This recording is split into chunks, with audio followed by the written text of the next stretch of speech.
I'm Dr. Devra Davis, and I'm here in Australia talking about my new book, Disconnect. I'm an epidemiologist and a toxicologist, a fellow of the American College of Epidemiology and formerly the American College of Toxicology.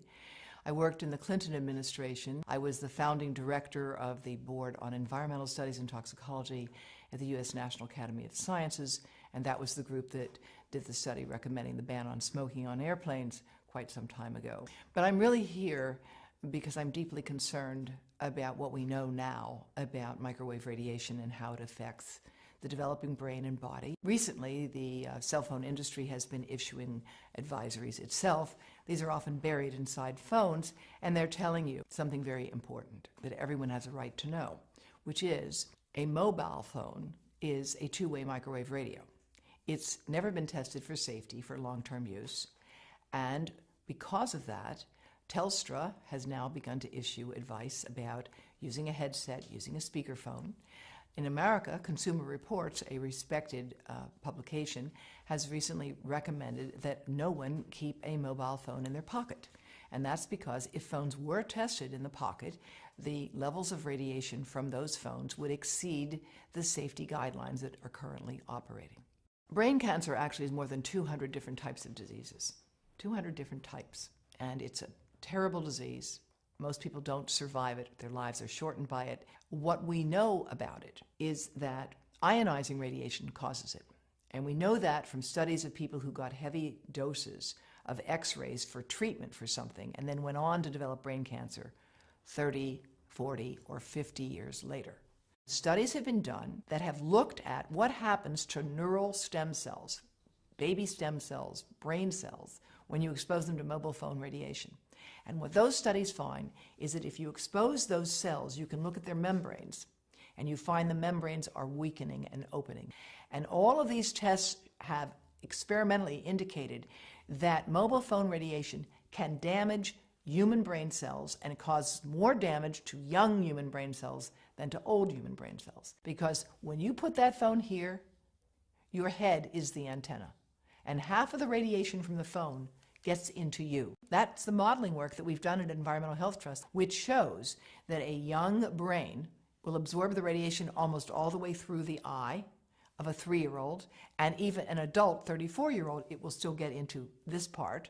And we are seeing effects of many different sorts as a consequence of this.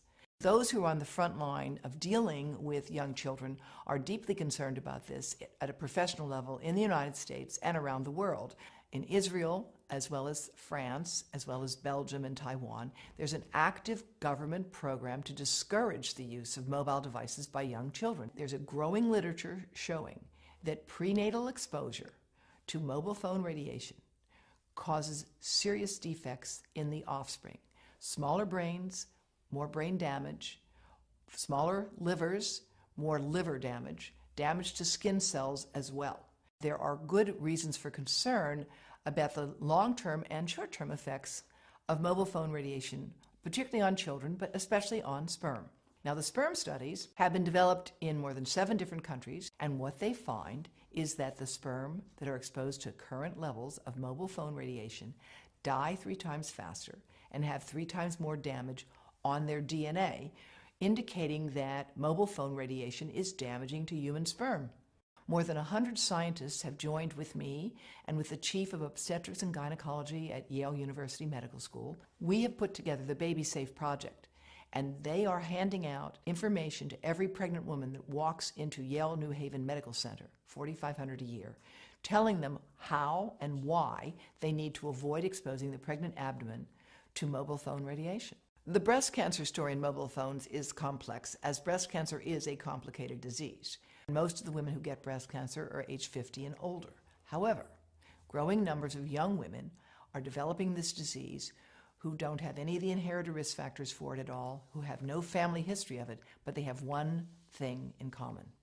They have all stored a mobile phone right in their bra.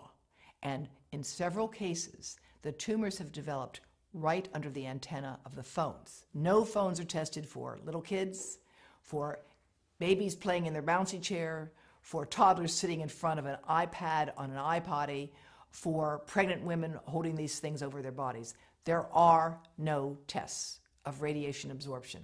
That's why we at Environmental Health Trust are doing that modeling now, and we would like to work, of course, with industry to further validate our models.